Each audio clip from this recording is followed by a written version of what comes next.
100 साल की सास। अरे मम्मी जी, थोड़ा उम्र के हिसाब से काम किया करो। कहीं कुछ हो गया तो लोग बोलेंगे बहू ने बूढ़ी सास का ध्यान नहीं रखा। बहू, तुम भी थोड़ा कम और धीरे बोला करो। कहीं चिल्लाते हुए कभी कुछ हो गया तो वही लोग बोलेंगे 100 साल की सास भली चंगी बैठी है और बहू बेचारी चलती बनी।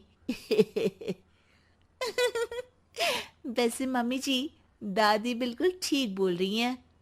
हैं? क्या ठीक बोल रही है? वो जो कुछ भी बोले वो सास है, पर तुम क्यों बोल रही हो? बहू होकर सास से जुबान लड़ाओगी क्या? ऐसा बोलते हुए निर्मला को धसका उठ जाता है। कहा था ना, मत चिल्ला मत चिल्ला। तुझे बिना सास और बहू से जुबान लड़ाए बिना शांति नहीं मिलती। अरे माँ, दादी की बात सुन लिया करो, तुम्हारे भले के लिए बोलती है ना। अरे कोई भला नहीं, इन्हें बस मुझे परेशान और शो ऑफ करने का शौक है। हाँ। चल झूठी। इस परिवार में 3 पीढ़ी की औरतें रहती है, जिनका हर समय कोई ना कोई अलग ड्रामा चलता ही रहता है, जिससे और किसी का पता नहीं, लेकिन सूरज बहुत परेशान रहता है। माँ, पियाली और दादी, आप तीनों के पास एक दूसरे को सास बहू वाले ताने देने के अलावा कुछ काम हो या नहीं, पर मेरे पास जरूर है। इसीलिए पियाली, जरा लंच ले आओ, मुझे ऑफिस भी जाना होता है। इस पर पियाली सूरज को लंच देती है और वो ऑफिस चला जाता है, जिसके बाद तीनों एक बार फिर अपनी बातों या कह लो कि नोक-झोंक में लग जाती हैं। इसी में दिन बीत जाता है। रात को सूरज के साथ उसके दोस्त भी खाने पर आते हैं। पियाली, मेरे कुछ दोस्त आए हैं। सॉरी, अचानक प्लान बना तो बता नहीं पाया। तुम जल्दी से डिनर बना दो ना।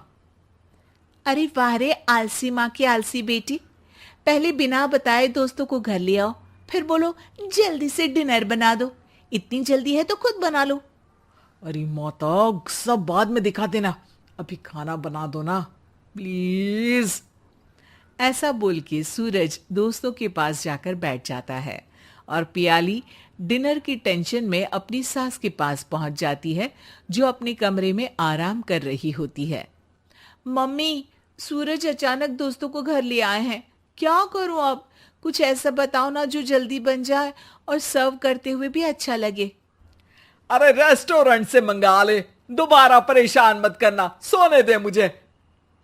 इतने में दादी सास भी वहां आ जाती है। वाह, आलसी का आइडिया भी उसी की तरह बेकार है। कोरोना में बाहर से खाना मंगाएंगे।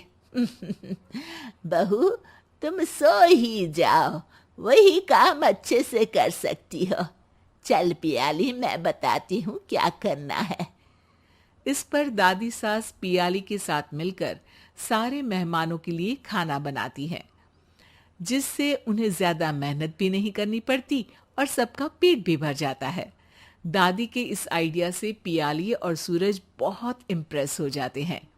दादी, क्या यही खाना आपकी इस उम्र में इतना एक्टिव रहने और एंडलेस लाइफ का राज है?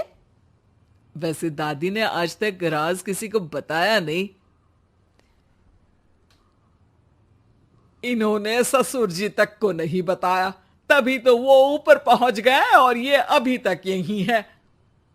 तेरी सास मेरे ऊपर पहुंचने का ही इंतजार कर रही है, पर इस आलसी का ये सपना पूरा नहीं होने वाला। क्यों जी, अमर होने का वरदान लेकर आई हो क्या? अमर का पता नहीं, पर लगता है तुझसे लंबा जरूर जी लूंगी। इससे पहले कि दोनों सास बहू में कोई बहस शुरू होती, पियाली बीच में बोल पड़ती है। ठीक है, आप दोनों लड़ क्यों रही हैं? हम तो चाहते हैं कि आप दोनों हमारे साथ हमेशा रहें।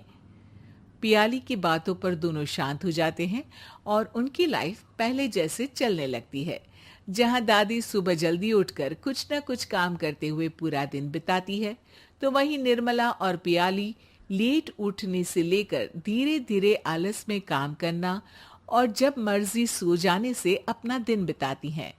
एक दिन निर्मला की सहेली उनके घर आती है। अरे क्यों रे निर्मला, कैसे चल रही है जिंदगी? सब बढ़िया, बस ये बुढ़िया ऊपर जाए तो ज्यादा अच्छा होगा। अरे ऐसा क्यों बोलती हो? तुम्हें तो उनसे सीखना चाहिए, वो बहुत फुर्तीली हैं।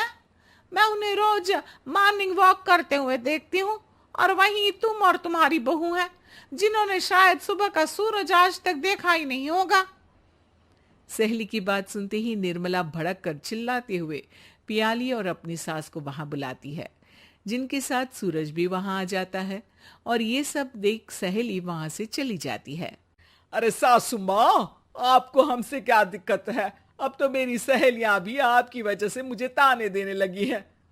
मम्मी जी, कुछ तो लोग कहेंगे, लोगों का काम है कहना, आप इग्नोर करो ना। अच्छा, वैसे महारानी, वो तुम्हें भी वही सब बोल रही थी? है? मैंने क्या किया?